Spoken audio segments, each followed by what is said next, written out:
دا ورو ډېر ښایسته سوال کړی دی. ما ته ښکاري چې دا مسله مخکې ما بیان کړې، خو دغه کیدای شي سوال رانه شوی یا موږ د جنازې مسایل چې بیانول هلته بیان شوې ده چې د قبرونو په خوا کې چې زموږ په دې ملک کې دا مولیان ولاړ او تقریرونه کوي.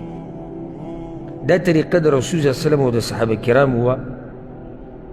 جواب د دې مسلې دا دی، د رسول صلی الله علیه وسلم نه په یو حدیث کې دا ثابت دی چې هغه د قبر په غاړه باندې قبر لا تیار نه و، ملګرو ته هغه اوږد حدیث بیان کړی چې وایي د نیک عمله بنده نه روح وځي نو ملایک دا روح راوالي اسمان ته وخیږي، بیا د بد عمل هغه ذکر کړي، بیا سوال جواب. دا اوږد حدیث رسول صلی الله علیه وسلم کوم ځای کې بیان کړی؟ د قبر په غاړه. خو دی هله بیان کو چې کله دا قبر لا تیار نه و نو هغه دا موقع غنیمت وګڼل، یو مسئله ورته بیان کړه چې هغه د قبر سره تعلق ساتي. دغه شان رسول صلی الله علیه وسلم چې به کله فارغه شو د مړي د ښخولو نو دا خبره به یې کوله، استغفروا لاخیکم، د خپل ورور دپاره بخښنه وغواړئ، فانه الان یسأل، د ده نه به اوس تپوس کېږي. دا خبره به یې صرف کوله، دا هم د دې مړي د ښخولو سره تعلق ساتي. خلاصه دا ده پیغمبر صلی الله علیه وسلم مستقل خطبې او تقریرونه نه دي کړي، لکه څنګه تقریر او خطبه چې ته په جومات کې کې داسې خطبې او تقریرونه او تفصیلي خبرې نه دي کړي. که یو سړی وایي دا یې چې کړي دي نو دا خو یو خو دې جواب دا دی چې دا خو یو پیر دوه کړي دي. همیشه دغه د حدیث یو پیر بیان کړی دی که نه، په مخه خو د قبر په غاړې د حدیث نه دی بیان کړی. بله دا که بیان کړی هم دی خو د مسلې تعلق د څه سره دی؟ د قبر سره دی. نو یو مسله یې واضحه کړه.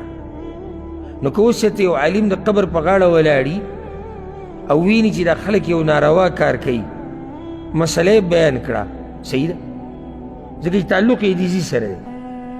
مستقل تقریرونه چې زموږ په دې ملک کې همیشه یې کوي، دا نه د پیغمبر صلی الله علیه وسلم نه ثابت دي، نه د صحابه کرامو نه، نه د تابعینو. او که دا نوم پرې د سلفیانو پروت وي او که د غیر سلفیانو، چې څوک هم کوي، دا طریقه د رسول صلی الله علیه وسلم همیشه نه وه.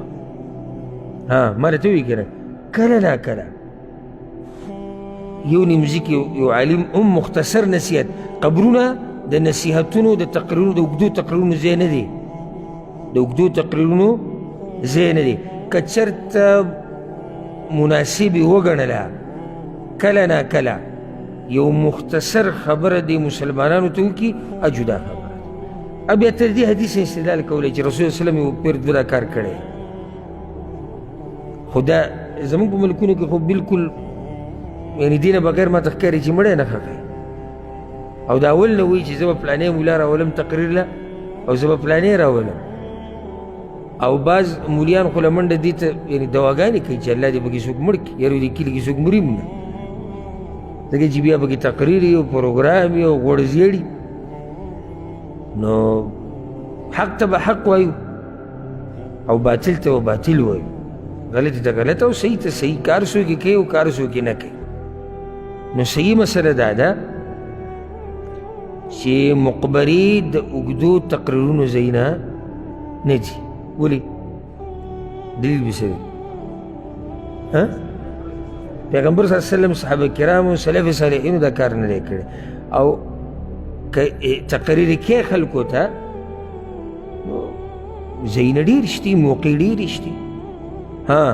کله نا کله د موقع مناسبت مختصر نصیحت کیدی شي، والله اعلم. د ورو سوال کړی دی چې دا نن سبا دا ودونه هلته ملک کې هم خلک په دې شادي حالو کې کوي. نو دا ودونه په شادي حالو کې کول د شریعت په نظر کې څنګه دي؟ دا خبره صحیح ده. نن سبا مال او